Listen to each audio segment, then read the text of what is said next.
دوسرا شخص وشاب نشأ فی عبادت اللہ، وہ جوان جس کی جوانی اللہ کی عبادت میں گزری۔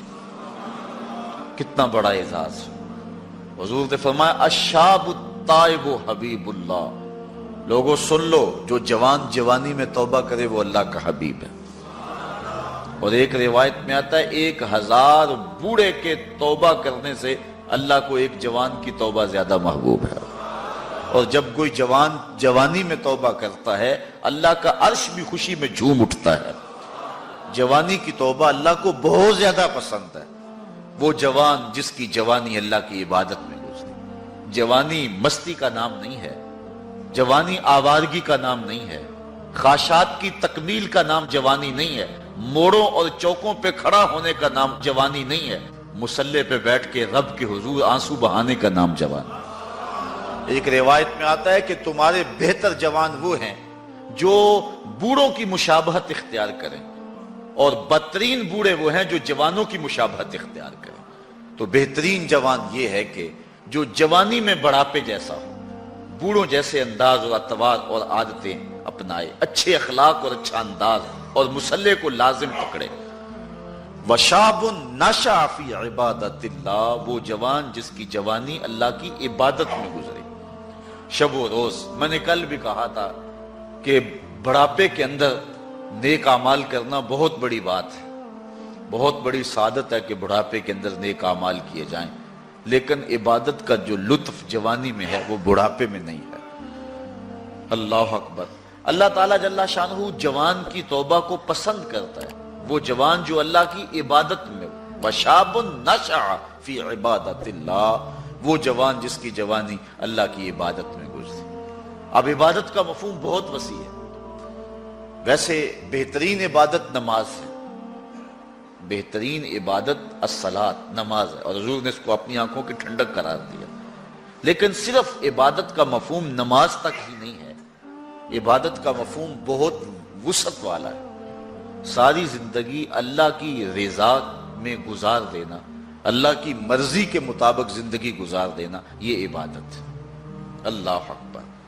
بعض نے کہا کہ بس اس کی رضا میں اپنے آپ کو گم کر دینا عبادت۔ غلام کو عبد کہتے ہیں نا، اور عبد وہ ہوتا ہے جو اپنے آقا کی مرضی میں اپنی مرضی کو گم کرتے۔ کوئی شخص کسی غلام کو خریدنے گیا نا منڈی میں، جب غلام بکتے تھے، فروخت ہوتے تھے، تو جا کے ایک غلام سو پسند آیا، تو اس نے جب اس کا سودا کیا تو غلام سے پوچھتا ہے تمہارا نام کیا ہے؟ تو غلام کہتا ہے میرا نام کوئی نہیں ہے، جو رکھیں گے وہی میرا نام ہوگا۔ جب غلام ہے تو پھر اس کی اپنی مرضی ختم ہوگی۔ تو ہم اللہ کے غلام ہیں، اللہ کے بندے ہیں، تو بندگی کا حق یہ ہے، اللہ اکبر، کہ ہم سر سے لے کر پاؤں تک اس کے ہو جائیں۔ تیرے ہندیاں سندیاں محبوبہ، میں کافر ہوواں جے میں ہوواں۔ اپنی ذات کو تو فنا کرنا ہے، اپنی ذات کو تو قربان کرنا ہے۔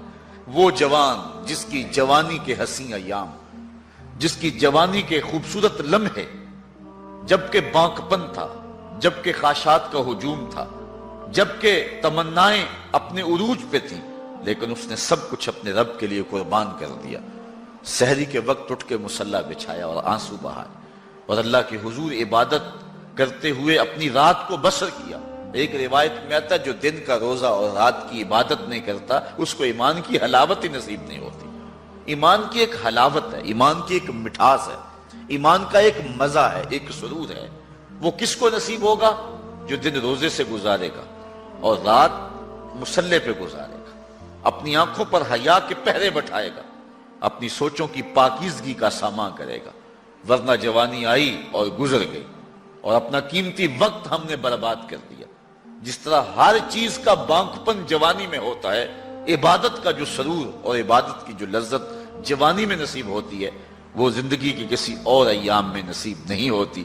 اس لیے حضور نے ارشاد فرمایا کہ وہ جوان وشاب نشأ فی عبادت اللہ، وہ جوان جس کی جوانی اللہ کی عبادت میں گزری، جب قیامت کے دن کوئی سایہ نہیں ہوگا، اللہ اس جوان کو اپنے عرش کا ٹھنڈا سایہ نصیب